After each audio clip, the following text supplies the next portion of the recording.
será bicho, bicho-papão? O palavrão é o quê? Ai, será bicho, bicho-papão? Palavra grande é palavrão. Viva! Bem-vindos ao Palavrão, o podcast da Livraria Lelo Porto. O meu nome é Magda Cruz e hoje debruçamo-nos sobre o palavrão pregnância. É nosso convidado, por isso, o designer fundador do premiado estúdio Eduardo Aires e professor universitário Eduardo Aires. Bem-vindo! Muito obrigado pelo acolhimento e pelas palavras que me dirige também. É ribatejano, mas vive no Porto desde 1981. Gosta de desenhar livros, de projetar produtos ligados ao vinho e é obcecado por sapatos. Acredita que são um objeto pessoal onde os detalhes fazem toda a diferença. Nunca teve dúvidas, sempre quis ser designer e ter estudado artes plásticas, escultura e arquitetura tornou-o mais sensível ao cruzamento das artes e usa esse conhecimento multidisciplinar todos os dias. É professor da Faculdade de Belas Artes da Universidade do Porto desde 87 e lidera o reputado estúdio Eduardo Aires, estúdio que desenhou a identidade visual da cidade do Porto, inspirada nas suas paisagens, pessoas e património. A marca Porto Ponto comunica uma cidade aberta, global e orgulhosa. A Livraria Lelo Porto, que tanto dá à cidade quanto recebe, faz agora parte dessa malha visual. O estúdio desenhou o ícone da livraria, que foi oferecido prontamente aos portuenses. E Eduardo desenhou também a Pop Collection, a colorida coleção de livros da Livraria Lelo Porto, que reúne títulos clássicos da literatura universal. A coleção tem selo de distinção da Graphics Design de 2024, que atribuiu a este trabalho o Platinum Award. Agora, Eduardo Aires acaba de pensar, em conjunto com a Livraria Lelo Porto, a nova identidade gráfica deste monumento, em que chama a si o azul da cidade. Vamos falar disso mesmo neste episódio. Um episódio em que o palavrão mais óbvio teria sido design, mas tal como o Eduardo Aires deixa a sua marca nos projetos que lidera, o palavrão de hoje tinha de ser condizente. E o Eduardo escolheu por isso pregnância. Bem-vindo! Muito obrigado. Queria perguntar-lhe porquê. Porquê pregnância desenvolveu a nova identidade gráfica da Livraria Lelo Porto? A pregnância é isso? Transparecer o amor por uma cidade num só traço? Eu escolhi pregnância porque, para além de ser uma palavra que não, digamos, não gravita na esfera pública, não é muito comum, está diretamente relacionada com a minha atividade, não é? E passando diretamente àquilo que a palavra significa, para os nossos ouvintes chegarem já esclarecidos, tem a ver com a força da forma, com a força da solução, com a capacidade que nós temos de a sintetizar e a tornar memorizável e memorizada.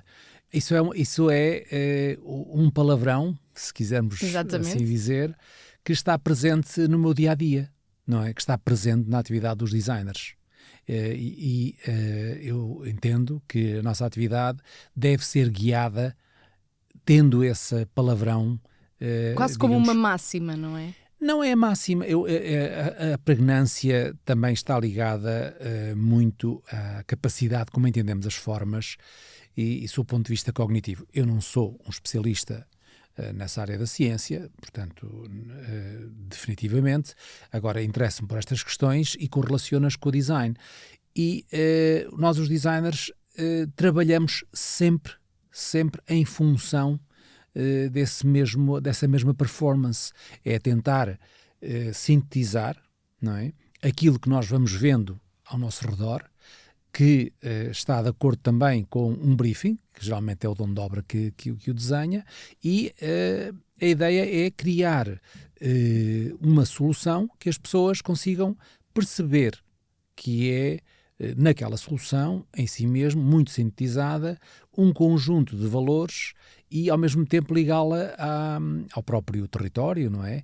E é justamente a força dessa forma que torna as soluções mais fortes. Ou seja, quanto mais simples e mais próximo de uma forma orgânica, mais alta a pregnância. Sim, É óbvio que isto, estando ligado às questões cognitivas, é óbvio que nós entendemos melhor o círculo. Uma forma simples, Sim, um um círculo, círculo, um triângulo, um quadrado, portanto, formas geométricas simples.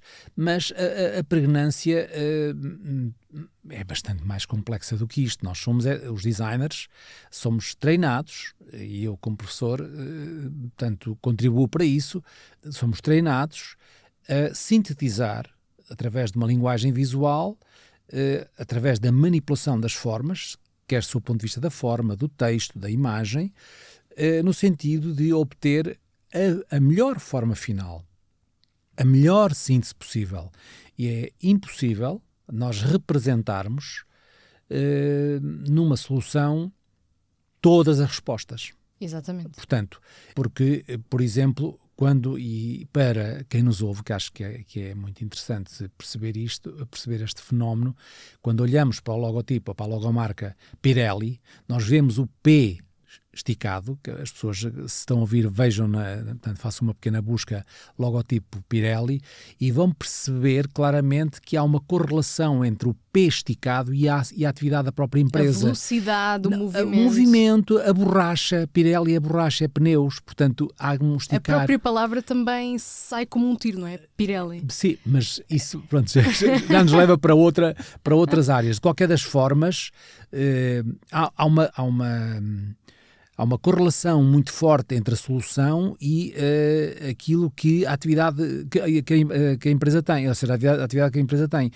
Mas a solução é muito simples, é um P que é estendido, não é? Ou, por exemplo, não sei se as pessoas têm assim facilmente memória, mas a marca que representa a BMW, eu estudei na Alemanha, portanto chama-se, sei dizer em alemão, que é Bayerische Motorwerke, ou seja, Fábrica de Motores da Baviera, é uma representação gráfica, num círculo, daquilo que é a rotação de um motor. Exatamente, portanto, já me tinham falado disso. São quartos de círculo, alternando azul e branco, representam o motor, seja ele que natureza for.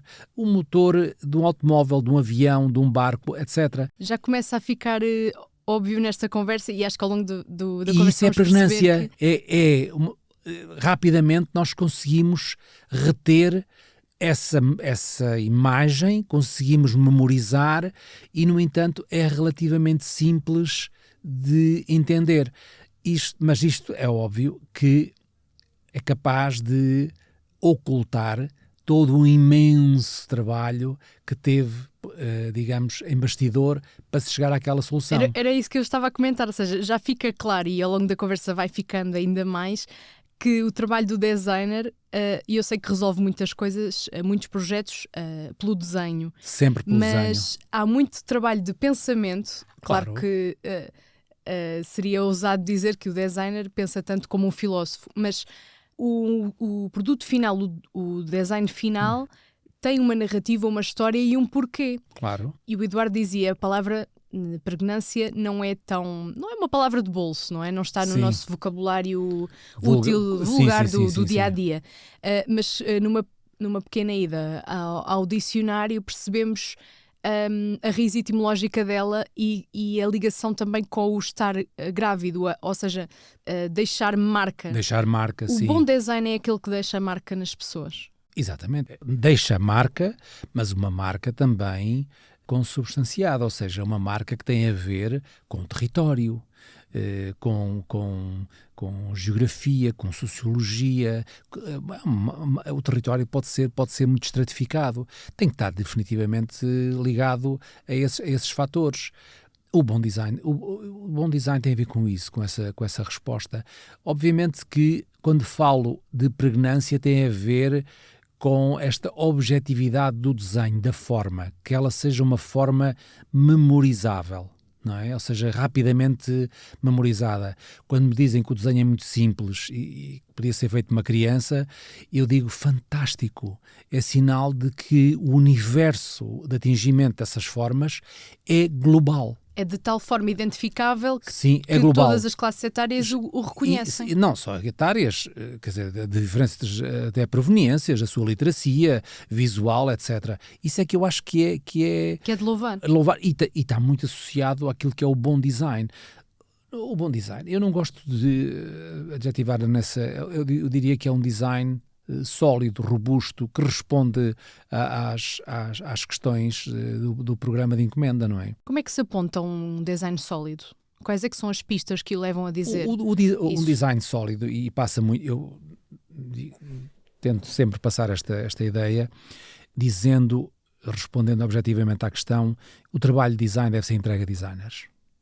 E um projeto de design sólido, robusto, é aquele que resolve não só aquilo que o programa de encomenda pede, o briefing, dá resposta a isso, dá resposta àquilo que as pessoas que habitam a casa pretendem, as necessidades da marca, como também estabelece o tom de comunicação dessa casa, dessas pessoas, como também estabelece regras, como também estabelece uma gramática para essa comunicação.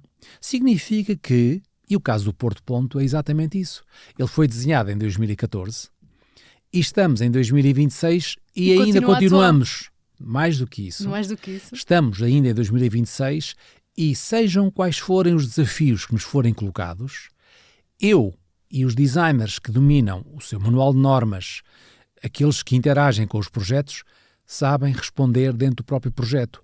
Isto é um exemplo. O manual de normas nesse sentido é a gramática. É a gramática que permite a interação das múltiplas pessoas com o projeto e com os novos desafios, não é? De uma forma consistente, de uma forma sustentável, de uma forma económica e de uma forma também entendível ou lógica. Nós fazemos, mas para quem se destina também o entende. Isto é válido para o Porto Ponto, para como todos os projetos ao qual os designers se devem dedicar. É óbvio, eu ao fim de 40 anos já desenvolvi metodologia própria. Exato. Ou seja, sendo um académico e sendo também um profissional, ao longo dos anos fui desenvolvendo metodologia projetual própria. Portanto, temos formas de atuar já testadas, consagradas, etc., que nos levam, a meu ver, àquilo que é sempre o objetivo maior em qualquer projeto, fazer um projeto sólido, que tenha uma gramática, que responda a um objetivo e não por filho destas ideias, responder de uma forma estilística, que é responder de acordo com aquilo que é a espuma dos dias, ou aquilo que, enfim, o meu humor, ou o humor de um autor possa ditar sobre determinada matéria, não é?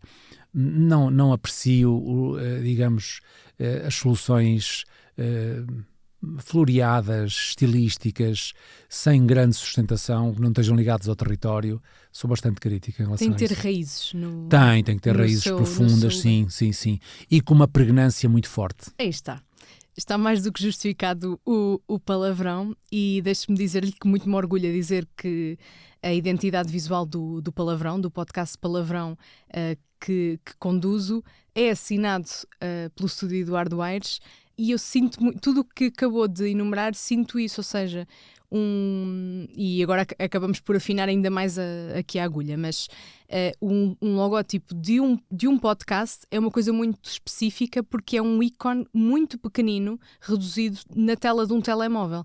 Portanto, há aí outros desafios. E isto ajuda-me também a fazer uma ponte e no final do episódio vamos olhar para estes livros que trouxe, mas deixe-me recolocar a pergunta. Se antes perguntava o que eram os designs sólidos, aplicado a tudo e mais alguma coisa, como é que identifica bom design num livro? Ou, neste caso, designs sólidos num livro? Um livro, eu comparo, e por acaso desenhei há cerca de 16 anos um mestrado na Faculdade de Belas Artes, dedicado especificamente a mestrado em design gráfico e projetos editoriais. Assim é que é o nome do mestrado. Ainda faço lá uma perninha, dou aulas a uma turma, mas fui o fundador e durante 10 anos diretor. E por isso refletiu bastante sobre sim, o sobre esta assunto. matéria e, portanto, para responder a essa questão... Precisava de um semestre. Não. para me tornar Não, a prática especialista. leva-nos também à capacidade de sintetizar. Eu digo, um livro é como uma casa. Portanto, um bom livro é como uma boa casa. Tem estrutura, não é? E um livro, para além disso, para além de ser, serve as pessoas. Repare, há aqui um conjunto de similitudes entre um livro e eu diria que é antropomórfico, porque um livro tem lombo, tem notas de rodapé, a rodapé da casa, tem espinha, tem coluna do texto. Portanto, há aqui um conjunto, e cruzam-se aqui um conjunto de valências que se relacionam muito com o homem, em sentido lato, e com a casa. Quando entramos numa casa, nós entramos por uma porta, geralmente temos um hall. Hoje em dia as casas são cada vez mais pequenas, já não existe este hall, mas este hall o que é? É distribuição pelo espaço. O que é a entrada num livro? É a capa. A seguir o que temos? Um frontispício ou uma folha de rosto, e depois temos um prefácio, e depois temos novamente uma evocação da capa, e só mais tarde é que começam propriamente o livro. O miolo. Eu tenho no hall, tenho a distribuição, ou seja, vou para a sala ou vou para uma sala de espera. Muito abreviadamente, para que possam entender, eu estabeleço muito esta analogia entre aquilo que é uma casa e aquilo que é um livro. Portanto, um bom livro, sob o ponto de vista do design, ou seja, em designês, é aquele livro é aquele livro que está executado nos materiais adequados e, sobretudo, respeita muito bem essa relação com o leitor. Ninguém começa a abrir um livro e salta diretamente para o texto corrido, certo? Exatamente. Temos as páginas que eu chamo de cortesia, de boas-vindas, não é? Aquele tempo para nos entranharmos no livro. E dizermos a nós mesmos, estamos a ler. Ou vamos começar a ler, não é? É por isso que um livro com um caráter literário, romance, o que se pretende é que, e isto tem muito a ver com as questões da pregnância, o que se pretende é que a nossa relação com o livro seja condicionada pelo comprimento dos nossos braços. Nós não conseguimos ler um livro numa parede e à distância, portanto, é o nosso braço, é a nossa medida, a ergonomia, não é? Mas que o texto tenha o contraste ideal que não nos perturbe a leitura. Claro, uma folha branca... Uma folha não é bem branca, branca hospital não é a melhor. Não é nada agradável. Deve ser até ligeiramente nacarada, ligeiramente amarelecida, impressa a preto, para que a lei do contraste, que anda coladinha à questão da pregnância, funcione e eu desfrute de um livro, 300 páginas, 400, 500, confortavelmente, porque as pessoas, para quem nos está a ouvir, não têm que dominar estas questões. Nós sabemos. Mas sentimos-las. Exatamente. Até a gramagem do papel por isso é que eu falei nos bons suportes. Exatamente. Portanto, nós sabemos, e então na academia somos treinados para esses pormenores ínfimos, mas o leitor apenas e só tem que sentir só conforto se apercebe quando está mal. E desconforto. Só consegue. Agora, o porquê, nós sabemos porque é que isso acontece e tentamos sempre mitigar através, estando desconfortável, através daquilo que vamos sabendo fazer no projeto. Exatamente. Não é? Não é à toa que se diz que encontramos abrigo nas palavras e estamos em casa com certos livros. Com tudo isto fica bastante claro que tem o olho apurado para o que é um design sólido. E deixe-me perguntar-lhe que, quando encontra um livro com um design que considera impecável, se vai logo ver quem é o responsável por aquele trabalho? É óbvio que sim, não é? Portanto, isso é o que eu chamo inveja da boa, não é? É óbvio que quando encontro artefactos, livros que me suscitam a curiosidade, interesse, exato. Para já sou goloso, não é? Portanto, e tento comprar. Onde realmente invisto bastante, porque é um investimento, é na aquisição de livros. Aliás, trago um bastante raro hoje. E quando vejo que há um projeto diferenciador, bem construído, sólido, como disse, suscita-me interesse e eu, obviamente, vou ver quem é o autor e, sobretudo, até posso ficar admirador ou entrar em contacto. Já aconteceu a ficar admirador e até travar amizade com... Claro que sim, claro que sim. mas para além fronteiras, além mar, não é? Exatamente. Eu, digamos, descobri Álvaro Sotilho, um designer venezuelano, há cerca de 11 anos. É um designer muito pouco conhecido na Europa, mas de um talento enorme. E hoje somos conhecidos em termos profissionais, mas ele tem um convite para vir para o meu ateliê fazer um workshop de um mês e conferências, porque sou um admirador incondicional do trabalho dele. Tem 10 anos mais velho do que eu, mas admirador, confesso, e portanto tudo farei para o divulgar. E mais, já o citei na minha obra. Como é que eu cito? Fazendo trabalho que é inspirado no trabalho dele e declarando essa inspiração, não é? No meu próprio trabalho. Qual ou seja, diria que é a linha que o identifica? Com ele? Sim. Ele tira o máximo partido das soluções mais simples. Esta maximização daquilo que Tirar é... o sumo de uma linha reta.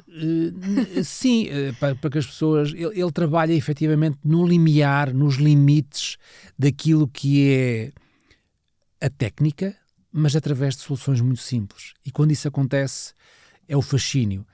Para que as pessoas que estejam em casa tentem perceber, é como se alguém pedisse para estrelar um ovo e lhes é servido um ovo estrelado como ele nunca comeu na vida. Percebe? É um ovo estrelado que fica marcado para a vida. Ou um arroz. Como é que alguém se pede para fazer um arroz branco e é tão especial? O Álvaro Sotilho faz das coisas muito simples uma referência. E eu, portanto, vi um livro. Admirador também. Admirador. O livro mais caro que eu tenho, pessoal, da minha biblioteca pessoal, é um livro dele, não é? E portanto, é a prova provada que isso acontece. Eu, por exemplo, trabalho para que, onde eu atuo, o que eu transformo, porque nós também contribuímos para a transformação de suportes, artefactos, etc., o papel que eu imprima, vá parar às bibliotecas pessoais das pessoas. Eu tenho sempre isso em mente. E não seja uma coisa efêmera. Se há coisa que me dói é receber um panfleto ou receber um artefacto. Por isso que eu falo em artefactos, que vai desde o panfleto ao livro, etc. E na esquina mais próxima vai para o lixo. Eu tento fazer tudo o que eu faça que seja objeto de curiosidade e, sobretudo, antes de deitarem ao lixo, pensem 10 vezes. E isso nota-se, por exemplo, quando vamos de viagem e queremos guardar todos os papelinhos. Sim. Porque, além de recordações, são boas peças, bons artefactos nessa perspectiva. Na reta final do episódio, como é habitual no Palavrão, vamos conhecer os livros que mais aprecia. E se esses livros são exemplo de design exemplar, a Livraria Lelo Porto é exemplo de arquitetura única. Queria, por isso, perguntar-lhe se lembra da primeira vez que entrou na Livraria Lelo Porto. Já não. Eu estou no Porto e corrijo a entrada. Há 45 anos. Desde 82. Foi a primeira vez que vim ao Porto, que eu fiz a minha formação na Alemanha e depois vim para Coimbra e vim para o Porto em 82. Mas já não... Recordo-me ter visitado a livraria, a Livraria Lelo, mas não tenho... Eu acho que o que me recordo talvez é deste efeito que existe de mimético, de alguma, como é que eu ia dizer, arquitetónico, que é pensar que as escadas eram em madeira e afinal são de betão. A ilusão. A ilusão, sim. Mas de resto já não tenho memória da livraria. Mas como tem um olho diferente dos demais... também treinado pela sua profissão, que detalhes, quando hoje entra na livraria, que detalhes captam a sua atenção? Para já, um espaço com livros torna-se mágico, seja na Livraria Lelo, seja em qualquer sítio, porque eles transpiram histórias, transpiram cultura, há uma energia que emana dos livros e depois o livro também é em si mesmo um artefacto mágico, não é? Ora, estes estímulos todos juntos, tem uma carga, naquela casa tão carregada, eu diria, é quase que barroca, mas naquela carga lumínica, é quase telúrico, não é? Vem da terra, tornam a livraria um espaço mágico. Eu acho que é mágico. E depois, a escadaria tem esse efeito cornucópico, não é? Porque nós estamos num espaço que é paralelepipédico, ou seja, é um grande retângulo, um grande cubo, e depois no meio há ali aquelas escadas que serpenteiam, não é? Que ainda por cima são adornadas de uma forma muito floral. Isso tudo alimenta o nosso imaginário e torna a livraria única, não é? E aproveitando o paralelismo que fazia com o livro é uma casa, se aquela casa está cheia de livros, é uma casa de livros, cheia de pequenos livros à espera de serem abertos. Claro, é o E as estímulo. histórias estímulo. estão lá travadas à espera Sim. de serem abertas. Agora Nesse sentido, há imaginemos mesmo nós muita carga. o que seria um livro que representasse rigorosamente a Livraria Lelo, não é? Seria mágico. Não acha que se conseguiu mais ou menos agora com este azul que a Livraria Lelo Porto chama a si, que vai buscar à cidade? Eu diria que isto, com o as que cidades nós estamos a invisíveis falar de é Italo um Calvino. bocadinho a pele, não é? Nós estamos a falar daquilo que o exterior vê, não é? Eu estou a falar de uma narrativa muito mais complexa, certo? Ou seja, é o corpo de um livro. Gostava de miolo. fazer isso? Desafiava-o? Acho que sim, acho que também era mágico, não é? Tinha que ser um livro ao mesmo tempo contrastante, desconcertante, mágico, que fosse o espelho daquilo que eu acabei de dizer, não é? Não Se a espectável. livraria fosse um livro, é um bom briefing Sim. que deu a si mesmo. Acabámos de fazer 120 anos, se calhar não esperamos até aos 130, vamos ver. Eu tenho um livro que demorei 15 anos a fazer. Na perspectiva de também o escreveu ou... Contribuí, ou seja, foi um livro autoeditado sobre um escultor chileno e demorei 15 anos. Portanto, em média, demora muitos anos a fazer. Eu tenho livros que gosto imenso de editar. 3, 4, 5 anos demoro por livro, sim. Demoram a destilar também. Exatamente. Aproveitamos que já estamos a entrar no tema da nova identidade gráfica da livraria. Como os ouvintes sabem desde o primeiro episódio, o episódio em que dedicámos à cultura com o Pedro Pinto, a livraria adotou a designação Livraria Lelo Porto, chama a si a cor da marca da cidade, o tal azul.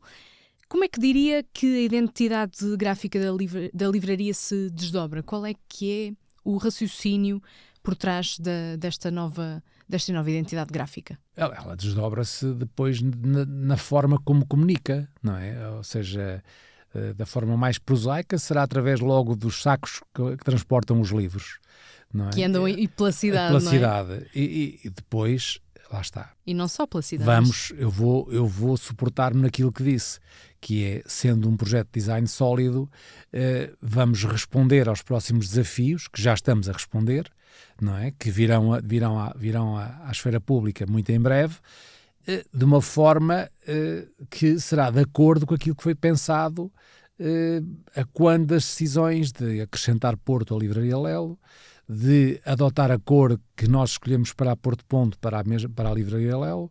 Portanto, vai ser solidamente, de uma forma adequada, cumprindo uma gramática e um tom de comunicação também adequado.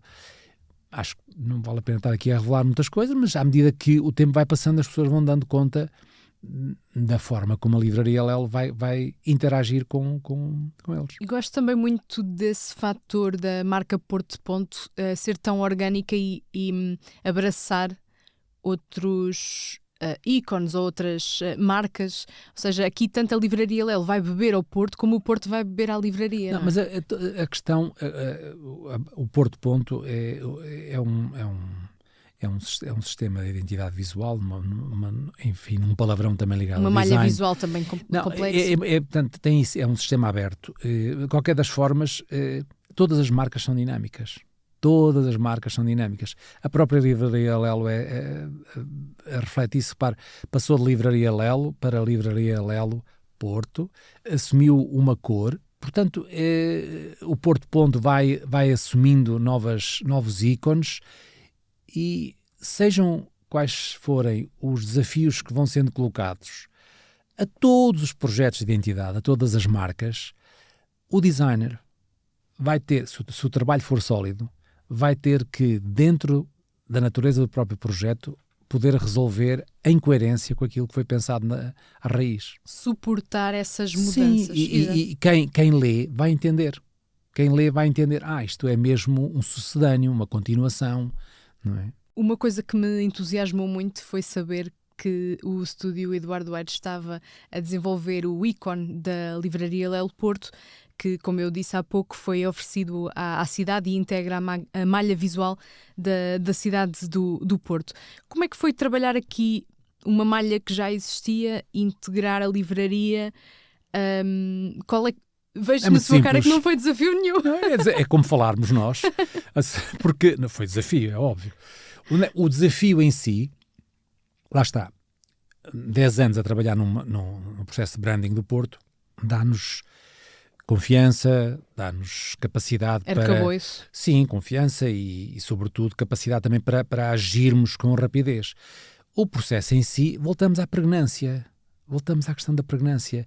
É olhar para o edifício, que, segundo as regras daquilo que é a gramática do Porto Ponto, e consegui traduzir num conjunto de linhas muito simples aquilo que é a memória de um edifício para a memória das pessoas. No fundo, só traduziu para aquela linguagem. Exatamente. Por isso é que, estando estabelecidas as regras, não foi um exercício estilístico. Eu não fui para casa a pensar, dizer assim, hoje, à data de hoje, passado 11 anos, como é que eu vou interpretar o ícone que representa a Livraria Lelo na malha? Não. Eu fui beber aquilo que foi desenhado em 2014.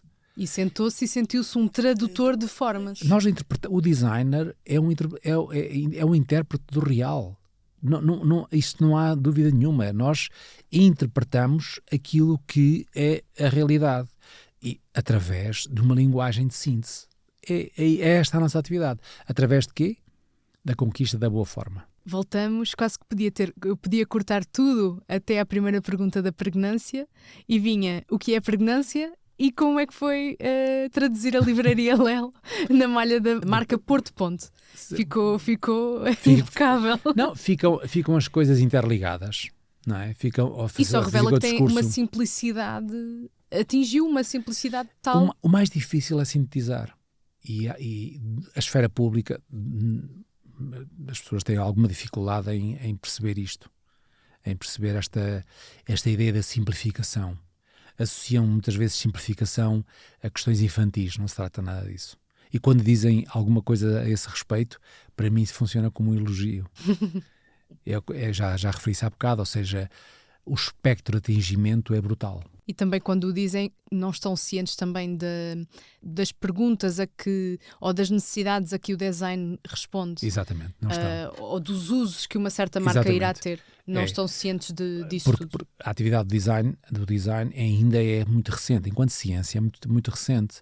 E eu também tenho por hábito de dizer que as fronteiras entre quem pratica o design e a esfera pública estão totalmente diluídas. Dito de outra forma, quase todos são designers e quase todos fazem design, percebe? Quer dizer, e é fácil entrar neste circuito como sair, não é? E não é bem assim. É que as coisas não são nada bem assim. Nada assim. Por isso é que existe uma atividade que eu digo que é uma ciência recente, por isso é que existe uma academia, por isso é que as pessoas estudam, há mestrados, há doutoramentos, há grandes reflexões, há ensaios, há pensamento. Não é uma ciência tal qual. Se o design matasse, as pessoas tinham muito mais cuidado. Como assim? Se o design matasse, as pessoas tinham cuidado nas opiniões que davam, não é? Por exemplo, imagine que agora, sei lá, vamos supor na área da medicina, se alguém dizia assim, olha, tome aspirinas como adoçante, que isso é muito bom. As pessoas morriam. No design, o que se me assiste mais é qualquer pessoa dizer qualquer disparate e tomar-se nesse disparate como autor e dizer, não, isto agora está bem, vamos fazer isto. Ou tomar uma decisão precipitada. Imagino que uma decisão precipitada matava muitas pessoas. As pessoas, antes de dizerem qualquer barbaridade sobre o design, refletiam. É isso que eu quero dizer. Refletiam muito. Tentavam perceber o que é que está por trás do assunto. Como é que é construído um projeto. É isto que leva há boas práticas também do design, ao design sólido, não é? Acho que temos aqui de desenvolver umas aulas abertas do Eduardo Aires na universidade para convidarmos toda a gente a perceber. Disponível. Vamos fazer isso acontecer. Mas faz todo o sentido quando me explica que o design é uma ciência recente, ou seja, ainda tem de conquistar essa, não é a seriedade, mas seriedade por parte de quem a percepciona. Sim. E perceber o que implica o trabalho de um designer e aí Sim. captar talvez esse respeito que ainda falta e que, como o Eduardo dizia há uns tempos, à comunicação social, que um designer não é ainda tão respeitado como um arquiteto, Exatamente. mas para aí caminha. Eu assim espero, e a minha profissão e a minha atuação em trabalhos de caráter mais público tende a suportar, não é? Ou pelo menos eu tento construir uma mensagem em cima dessa bandeira, não é? Porque por isso é que eu resumo e sei que depois suscita a reação que teve. Se o design matasse, as pessoas tinham mais cuidado com o que diziam, não é? Eu E não percebo diziam ao que é algumas que se está, e não ao que é que se diziam está e não a diziam referir. barbaridades. Sim, exatamente. Trabalhar uma marca com 120 anos não é fácil. Trabalhar qualquer marca não é também do pé para a mão, mas com tanta história, mais difícil se torna. Como é que foi gerir o equilíbrio entre uma marca com tanta herança e uma alma moderna que ela procura exibir? Mas isto é a essência do projeto, isso é o fascínio. Aí é que está o fascínio do projeto. Por isso é que se fala no programa de encomenda, que é, e o repto foi esse, que temos uma casa com um património de 120 anos, na altura era menos, eram 112, salvo erro, ou 114, já não me lembro. Quando começámos o trabalho, e queremos aproveitar este património histórico, este património arquitetónico, este património editorial. Preservá-lo, mas... Eu, em vez de património, vou-lhe chamar territórios. Gosto muito da palavra territórios. Nós também adoramos a palavra território Sim, pelo impacto que temos nele. Sim, e portanto foi olhar para esses territórios, confrontá-los e, sobretudo, que é mais uma vez o grande desígnio do design. É olharmos para a nossa tradição, para os diferentes territórios e atribuirmos uma linguagem de contemporaneidade.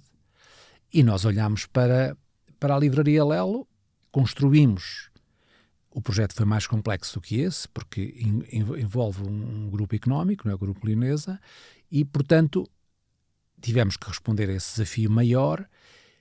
Desenhámos uma tipografia que respeita esse caráter, esse território mais histórico. Que eu adoro. A serifada, é não é? meio serifada, as pessoas, as serifas são as terminações das letras, que é para as pessoas que nos estão a ouvir perceber. Sim, ainda bem que traduz para miúdos. Pronto, sim, há várias pessoas que não são designers, que não nos estão a ouvir. O tipo de letra. O fonte, o tipo de letra, e que ainda por cima ela é geradora, ou seja, ela pode ser transformada. Tem ligaduras, ou seja, é quando vem um MUPI da Livraria Lelo Porto, que andam aí nas ruas, têm letras que se ligam, sobrepostas. Não, são ligaduras mesmo, Isso. Ou seja, são letras que são desenhadas que e que se ligam bem juntas. Elas são ligadas entre si de uma forma propositada. Exatamente. E também é generativo aquilo. E depois olhar para o território e perceber, temos aqui um elemento que é o ferreiro, não é? Que é fortíssimo, que está a encimar. Repare, é a cúpula da livraria. É o elemento fiérico, é a cor. Estão lá as cores todas. Portanto, nós não inventámos. Estava nu, estava a inspiração. Que o ferreiro e então tinha de ser mais foi central. reinterpretado, foi sintetizado. É o mesmo ferreiro, só que é desenhado de uma forma diferente. Exatamente. Que é isso que nós fazemos no design. São as mesmas referências, é o mesmo território com interpretações diferentes. Nós falamos a mesma língua. As pessoas têm que estar habituadas a ouvir diferentes tons. Tal como um dicionário se atualiza à medida que a língua evolui, também exatamente. Essa nós não nos linguagem. vestimos como em 1910.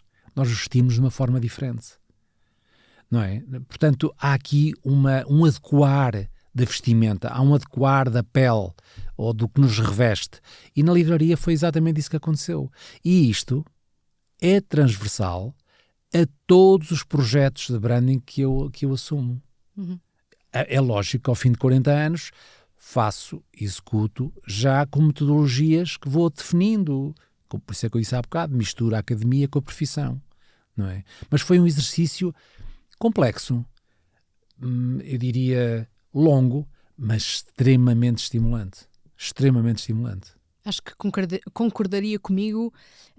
A livraria é uma mulher com rugas, mas que está cheia de vida, assim, vivaça. Eu hoje em dia já não sei se, portanto, será politicamente correto dizer se é uma mulher com rugas. O que vale é que fui o que disse. Sim, exato.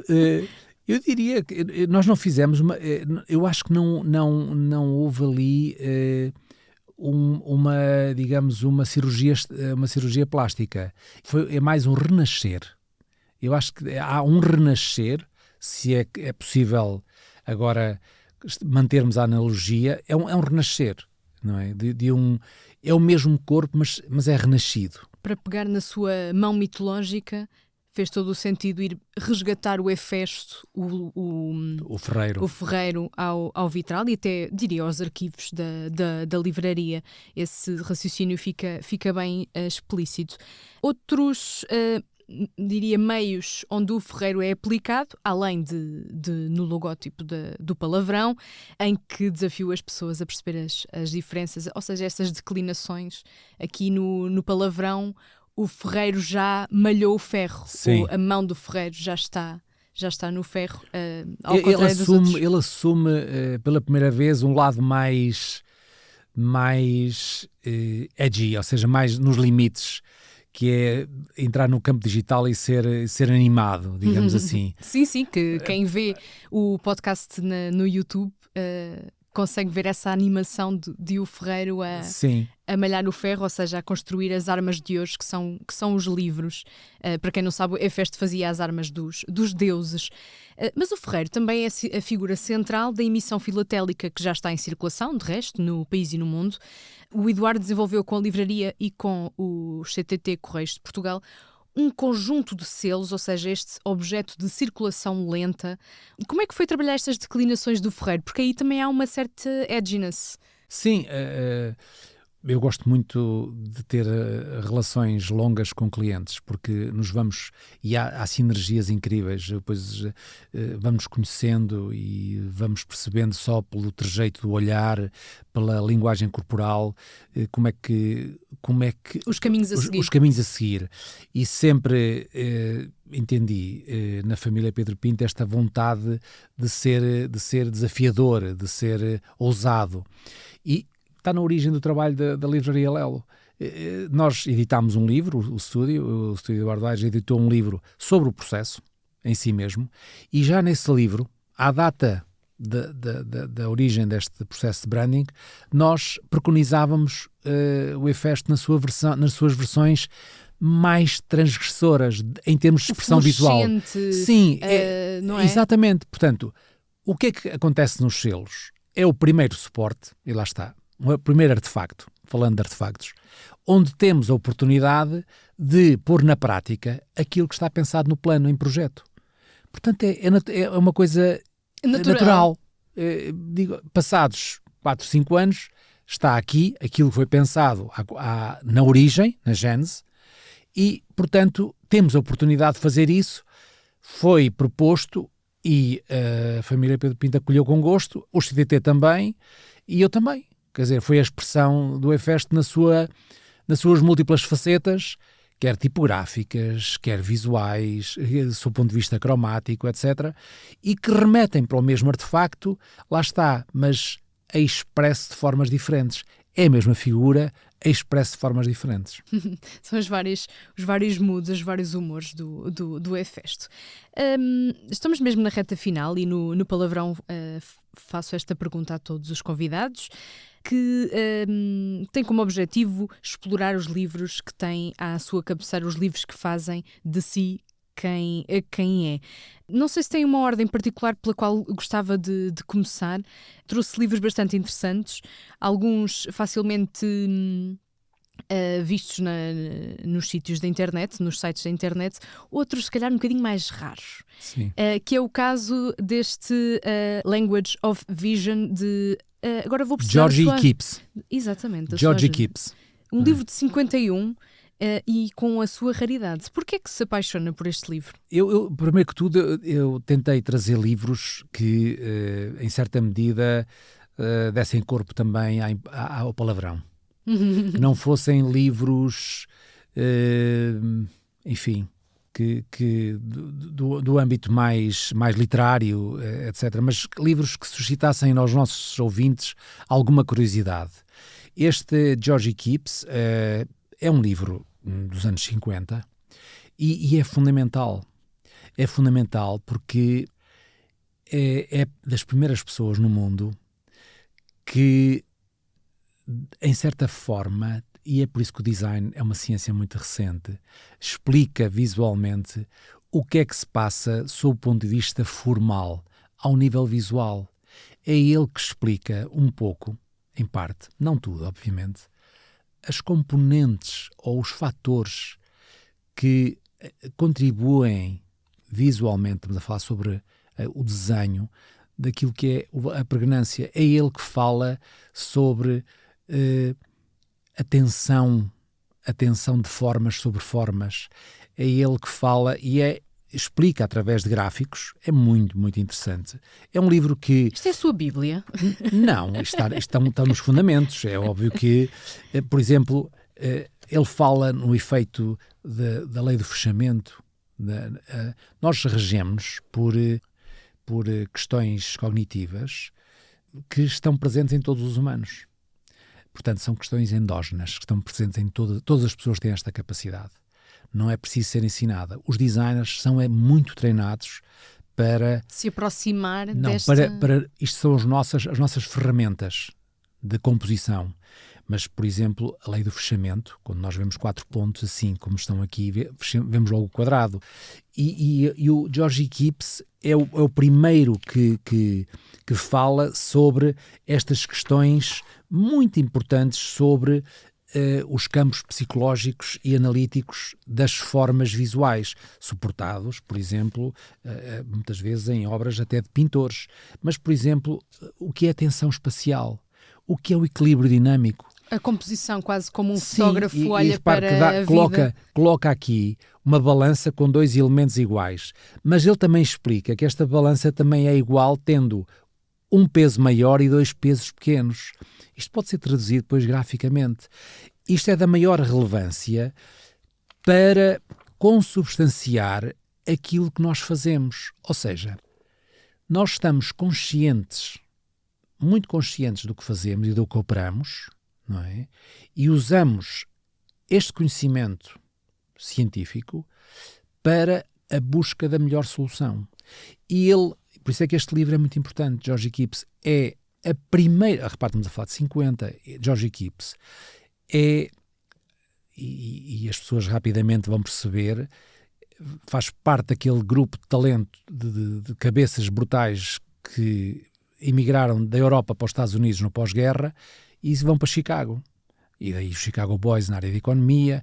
Isto também trabalha na escola de Chicago, mas no campo das artes. É numa cidade a borbulhar de criatividade, portanto, nesses anos. Este, para mim, é os anos 50 e para as pessoas que dizem, puxa, vai buscar um livro tão antigo, eu digo assim, as teorias envelhecem, mas não desaparecem. Elas só desaparecem se vier uma nova que a anula e a substitui. É uma ciência. Pronto. A Agora, ciência é mesmo assim que funciona. este livro explica, e é muito importante que as pessoas percebam que não sou eu a ditar as regras. Eu suporto, porque isto é o início, porque depois temos Rudolf Arnheim, temos depois pessoas mais tardias, para, enfim, nomes Jacques Bertin, em 60, que agudizam estes pensamentos, até no campo da semiótica, e fazem trabalhos que eu diria brutais, mas também nos quais nós nos suportamos. Portanto, este é um livro este é um dos meus pilares. E por isso é que eu o trago para aqui. recomendo para... E o tirou da segurança da sua casa. Sim, Um livro sim. raro a vir a passear. Tem um livro onde podem perceber a importância deste livro, que é do Rudolf Arnheim, que é a percepção visual, salvo erro. É um livro que se pode ler em português. E, portanto, está aqui a sementinha do primeiro livro, não é? Gostava de passar ao livro de 56 ou ao livro mais recente de 2001. O que é que faz mais sentido explicar? Talvez esse o do George Miller. O George É um Miller ensaio, é um ensaio que ele faz também em 50, da Exatamente. maior importância, e está muito ligado ao branding. E eu acho que está muito ligado à pregnância. Está a falar de The Magical Number 7 7 plus or minus 2. Ou seja, o mágico número 7 mais ou menos 2. E isto também tem a ver com questões de estudos científicos que ele fez sobre capacidades endógenas que os humanos têm de perceber formas, pregnância. Nós agrupamos informação. Se eu disser um número de telefone às pessoas, 911 333 666, as pessoas memorizam logo. É ou não é? Se eu disser um número, 934 360 Uma 178... coisa é algarismo ou agrupados. Exatamente. No design funciona exatamente a mesma coisa. Os Consigo chunks, perceber. os agrupamentos. Sim. E esse homem, com esse ensaio, foi outro pilar, e é aqui que as marcas devem ser fortes. Quanto menos unidades de agrupamento existirem numa marca, mais pregnante a marca é. E está explicado aos nossos leitores, ouvintes. Leitores, ouvintes, tudo. Se quiserem ler, é interessantíssimo esse E ensaio. julgo que o livro está todo Não, na internet. Porque Não, acho que foi um ensaio, é um ensaio crítico, está disponível. Vão ver que o campo de atuação é muito mais aberto, mas por este ensaio, ficam a Com perceber... estas regras jogam-se vários jogos. Não, É por este ensaio, ficam a perceber as marcas mais florais que existem, mais complexas, mais elaboradas, que cheiram um bocadinho a mofo, percebe? Quer dizer, tem muita coisa e afastam-na das pessoas. Porque nós não temos capacidade para reconhecer os agrupamentos visuais que essas marcas têm. Não sou eu que digo. É o George Miller. Terminamos com Teasing Typography de Julian Nost, não sei bem qual é a nacionalidade, mas um livro mais recente, de 2001, que só logo a capa já fala connosco. Eu trago este livro, que mostro no meu mestrado, e é um livro contemporâneo, para não dizerem que só trago coisas antigas, não é? Sim. É editado pela Slanted, uma editora alemã, que faz um trabalho incrível. Este livro tem este aspecto, é só texto. É mancha gráfica, É mancha gráfica, é só texto. Suscita curiosidade, branco sobre preto, mas é só texto, não é? Explora diferentes manchas, isto é quase que uma poesia visual. Certo? Sim. A curiosidade Há deste muitos livro... poetas que trabalham o poema assim, pela mancha gráfica, e tiram os versos de sítio. Sim. Os surrealistas, Exatamente, por exemplo. exatamente. Agora, isto é um livro, é interessantíssimo, porque é um ensaio visual sobre a bula do Brufen. É só a reprodução da bula do Brufen nas suas múltiplas variações tipográficas. Pronto. Isto é só para... Isto o que é que prova? Que o texto tem valor de imagem. E com esta premissa, nós conseguimos construir um projeto editorial. Porque eu estou-me a rir, porque as pessoas todas... Claro, eu estou a rir, porque geralmente é o que este livro suscita. As pessoas veem desculpem outro palavrão, este calhamaço. Sim, esse calhamaço. E dizem assim... E sentem-se enganadas no bom assim, sentido. Isto é literatura. E não, isto é só a bula do Brufen... tratada tipograficamente sobre diversas formas onde o texto vale como imagem. Porque normalmente faz-se isso com outra munição, que é o lore ipsum. Sim, exatamente. Não é? Aqui não, eu não sou dessa área. Sim, mas só com a bola do Brufen trabalhada graficamente. Ora, isto, por exemplo, revela o nosso interesse, o nosso espectro de atenção que devemos ter em relação às coisas, e também, vale a verdade, faz parte daquilo que é o nosso léxico e a nossa cultura visual.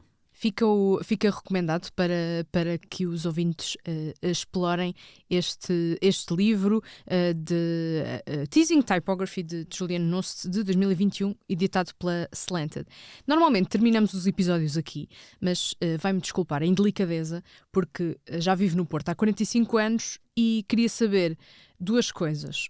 Como é que vai celebrar quando fizer 50 anos como portuense? E depois outra coisa que é, faz precisamente agora 6 meses que eu vivo no Porto. Portanto, duas coisas. Como é que vai celebrar os seus 50 anos no Porto? Quando é que acha que eu posso finalmente dizer que sou portuense? Quais é que são as regras deste... Não, primeira coisa, eu não sou muito adepto das regras. Segunda coisa, eu não planeio futuro. A sério que não consigo projetar-me, é uma velha questão que tenho em casa, não consigo projetar-me a longo prazo, a médio e longo prazo. Eu acho que a vida ao longo da vida fui percebendo que é muito mais interessante nós olharmos para a paisagem e irmos desfrutando da paisagem. Eu não sei o que é que está no fim do que eu estou a ver, portanto, ou no fim ou no meio, não consigo projetar. O que é que eu faço? Eu tento atuar de uma forma natural e de acordo com as circunstâncias do momento. O homem é o homem e as suas circunstâncias, não é? Já nos dizia Ortega y Gasset, salvo erro. Portanto, se lá chegar, e quando chegar, mas logo se verá no dia anterior o que é que farei. Pode ser uma coisa íntima, pode ser uma coisa fiérica, enfim, não sei, mas sinceramente foi uma resposta muito à designer. Foi? Muito orgânica, sim. Sim, pronto, mas eu tenho que ser, se há coisa que aprecio é a transparência. A celebração vai depender do briefing. Sim, eu acho que vai depender da vida. Sabe o que eu digo? Eu digo muitas vezes, eu digo, go with the flow, é o meu modo de vida. Go with the flow, but I'm not a dead fish. Dito em português é, deixa-te ir na corrente. E depois as pessoas dizem, é um bom modo de vida, mas depois também digo, olha, que não sou um peixe morto, tenho capacidade de mexer. De nadar contra a corrente. Seja a corrente do Rio Douro, seja um outro rio da sua aldeia, como também dizia outro poeta. Agora, para celebrar os 6 meses, eu acho que no Porto, eu demorei algum tempo a ser do Porto, vale a verdade. Demorei alguns anos. Vim para o Porto numa altura em que isto era muito sombrio. Mas também entrar assim no lado mais edgy da cidade tornou-se a coisa mais forte. Aliciante, sim. Sim, eu acho que hoje em dia, e tentando responder objetivamente, já somos do Porto a partir do momento em que pomos cá o pé. Muito bem. Gostei, porque toda a gente recebe toda a gente de braços abertos nesta cidade. Sim. Não há é uma autêntica autenticidade. Muito bem. Aí está o copy para o seu próximo projeto. Resta-me agradecer-lhe. Obrigada, Eduardo. O meu nome é Magda Cruz. O Palavrão é um podcast original da Livraria Léo de Porto. Conta com música original de Cláudio Pascoal. Voltamos na próxima sexta-feira com outro palavrão. Um palavrão onde afinamos agulhas sobre a indústria em causa, fazemos bainhas a ideias ousadas e vamos também vestir os livros. Obrigada. Obrigado eu. Foi um gosto.